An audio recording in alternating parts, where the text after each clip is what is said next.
नमस्कार मित्रांनो, जय शिवराय.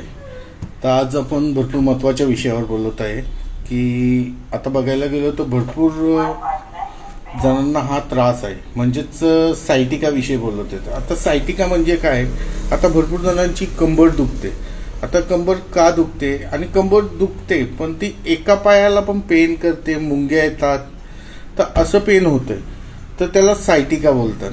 पण तो सायटिका कशामुळे झाले? तर आपण जेव्हा एक्सरे किंवा MRI काढतो तेव्हा त्याच्यामध्ये येतं मसल स्पाझम येणार, कधी स्पॉन्डिलायसिस येणार, डिस्क बल्क येणार, म्हणजे ते कारण आपल्याला शोधलं पाहिजे जे, आणि त्याच्यावर आपण थेरपीचे सेक्शन देतो.